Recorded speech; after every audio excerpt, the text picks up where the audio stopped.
헬스조선 상례 서비스 3일의 약속. 네, 여러분 안녕하십니까. 차도 살인이라는 말이 있습니다. 남의 칼을 빌려서 사람을 죽인다는 뜻입니다. 동맹을 맺은 사람이나 혹은 제3자가 적을 공격하도록 유도하는 전술이지요. 중국의 병법 이 36개 중에 제3개에 해당하는 방책입니다. 더 노골적으로 말씀드리면 동맹이 적을 공격하도록 유도하여 우리 측의 손해를 최소화하는 것입니다. 적을 쓰러뜨려도 아군은 피해를 입지 않는 것을 목표로 합니다. 문재인 대통령이 추미애 법무장관, 윤석열 검찰총장 이 두 사람 사이에서 하는 행동을 보면 본인이 의도했든 의도하지 않았든 상관없이 결과적으로 차도 살인 비슷한 상황이 벌어지고 있습니다.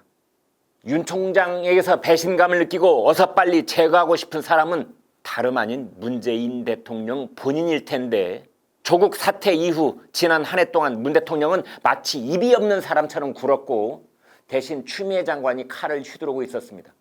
윤 총장의 손발을 자르고 식물총장으로 만드는 것에 대한 국민적 반대 여론을 추미애 장관 혼자 뒤집어 쓰도록 하려는 계책입니다. 그러다 어제 새벽 4시에 마침내 정직 2개월이라는 징계의 종착역에 다다른 것이었습니다. 문 대통령은 어제 저녁답에 윤 총장 정직 2개월이라는 징계 의결란을 제거하면서, 그러니까 결재하여 허가하면서 정만호 청와대 국민소통 수석의 입을 빌려 이렇게 말했습니다. 검사 징계법에 따라 법무장관이 제청을 하면 대통령은 재량 없이 징계안을 그대로 제거하고 집행하게 됩니다. 네. 여기서 이 재량이라는 것은 자기 생각과 판단과 책임에 따라 일을 처리하는 것을 뜻합니다. 예를 들어서 학교 교장 선생님은 재량권을 갖고 어느 하루를 특정해서 학교를 쉴 수도 있습니다. 그런데 문 대통령은 자신이 임명과 면직을 할 수 있는 임면권을 갖고 있는 검찰총장에 대해 재량권이 없다 이러면서 마치 서양 사람들이 어깨를 으쓱하면서 발뺌을 하는 제스처를 취하듯이 나는 어떻게 할 수가 없소 하는 발언을 수석을 시켜서 하게 한 것입니다.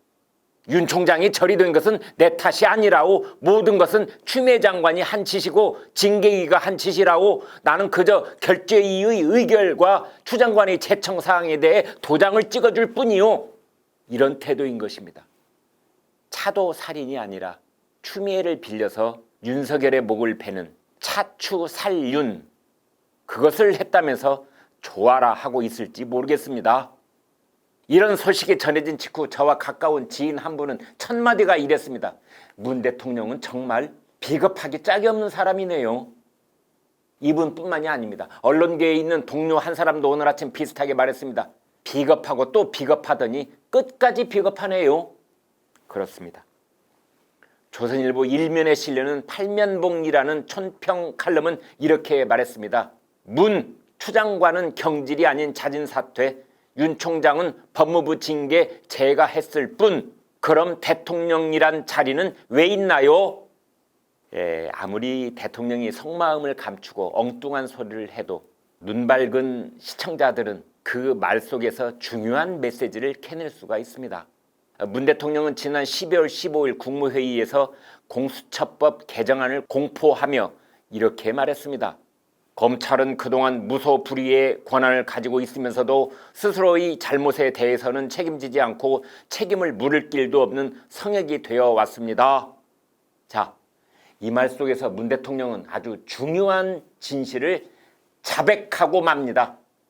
검찰은 무소불위의 권한을 갖고 있다는 식으로 말했는데, 무소불위란 무슨 뜻입니까? 무소불위, 없을 무, 바소, 아니불, 할위, 하지 못하는 것이 어디에도 없음, 즉 무슨 일이든 할 수 있는 힘이나 권력, 행동 등을 말합니다. 이른바 성역이 없다는 뜻도 됩니다. 문 대통령은 무언가를 거꾸로 알고 있습니다. 검찰이 지게꾼을 잡아가두고 소매치기 불량 청소년을 수사하는데 무소불위라고 하지는 않습니다. 검찰이 청와대의 고위공직자, 집권 여당의 실세들, 그리고 누구보다 대통령에 관련된 범죄를 수사할 때 비로소 무소불위 수사가 되는 것입니다. 그런데 이것을 거꾸로 알고 있는 문 대통령은 울산시장 선거 공작 사건에서 청와대 관련자들을 검찰이 수사하고 기소하자 그것을 무소불위라고 하면서 비난하는 것처럼 되고 말았습니다. 아이고, 정말 아이고 라는 말밖에는 안 나옵니다.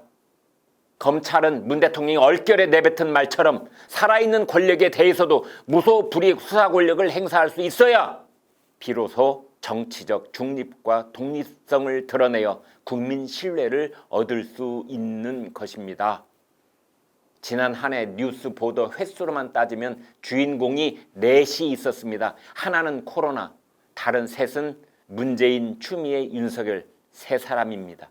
오늘 아침 구글 뉴스를 검색해보니 추미애는 4,070만 건, 윤석열은 4,660만 건이 주르륵 올라왔습니다. 그런데 이제 추미애 장관은 사의를 표명했고 대통령은 이렇게 말했습니다. 앞으로 숙고해서 수용 여부를 판단하겠다. 윤석열 징계에 대해서는 재량권이 없다더니 추미애 사표는 재량권을 갖고 제거할 듯이 말했습니다. 참으로 종잡을 수 없는 대통령인데요. 아무튼 추미애는 이제 무대에서 내려오고 문재인, 윤석열 두 사람이 맞붙은 상황이 연출되고 있습니다. 1960년대 이제는 전설이 된 마카로니 웨스턴 영화 석양의 무법자 혹은 그 석양의 무법자를 모티브 삼아 만든 12년 전 인기 영화 좋은 놈, 나쁜 놈, 이상한 놈, 이 영화를 보면 3명의 주인공이 등장합니다. 시청자 여러분께서는 이 문재인, 추미애, 윤석열 세 사람을 좋은 놈, 나쁜 놈, 이상한 놈에 대입하면 각각 누가 어떤 역할을 맡게 될까 상상해 보시라고 권해드리겠습니다. 그런데 추미애 장관은 문 대통령을 70분 동안 독대하고 사의를 표명한 직후 페이스북에 정우승 시인의 산산조각이라는 시를 인용해서 글을 올렸습니다. 모든 것을 바친다 했는데도 아직도 조각으로 남아있다. 산산조각이 나더라도 공명정대한 세상을 위한 꿈이었다. 또 이것은 무슨 뜻일까요? 정우승의 시는 이 산산조각이 나면 산산조각을 얻을 수 있다는 부처님의 깨달음을 노래한 것이었습니다. 추 장관은 이 자기 자신이 산산조각이 될 만큼 모든 것을 다 바쳐서 문정권을 위해 윤석열 찍어내기를 했으니 나의 다음 갈 길을 보장해달라는 것이 아니었을까요? 돌아보면 바로 얼마 전까지 추 장관, 윤 총장의 동반 사퇴론이 불거지기도 했고 선추, 후윤 이런 말이 돌기도 했는데요. 이제 윤 총장이 정직을 당하고 자신은 사임 의사를 밝히는 이 국민에 이르러 부디 나를 명예롭게 퇴진시켜달라는 뜻이 아니었을까요? 추 장관은 다음 자리로 서울시장 경선 후보, 국무총리, 더 나아가 대선 후보까지를 꿈꾼다는 얘기도 돌았습니다. 그러나 야당과 진보 농객 쪽에서는 추 장관이 헛꿈을 꾸고 있는 것이며 사실은 토사구팽을 당하고 있는 중이라는 말이 나왔습니다. 토끼 사냥이 끝나면 사냥개를 삶아 먹는다는 토사구팽인지 명예퇴진인지는 앞으로 전개되는 일을 보면 알 것입니다. 문재인 대통령과 추미애 장관은 마치 문추 밀약이라도 맺은 듯 윤석열 총장 정직 징계안을 속전속결로 처리했습니다. 윤 총장이 2013년 국정원 대선 개입 의혹을 수사하다 정직 1개월을 받았을 때는 일개 검사인데도 13일, 14일이나 걸렸습니다. 그런데 이번에는 검찰총장인데 정직 2개월인데 불과 14시간 만에 징계 의결, 장관 제청, 대통령 재가까지 일사천리로 진행됐습니다. 문 대통령과 추 장관은 서로 단단한 약속이라도 한 듯 밀어붙였는데 그 밀약이 깨지면 산산조각난 꿈만 남을 수도 있습니다.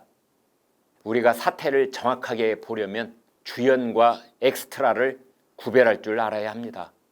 윤석열 총장 징계 파동의 본질은 엑스트라들을 걷어내고 주인공 두 사람만 남겨놓아야 본질이 드러납니다. 그것은 현직 대통령이 차기 대선 유력 주자 1위를 정직시킨 것입니다. 이것이 정치 스캔들이 아니면 무엇이 스캔들이겠습니까?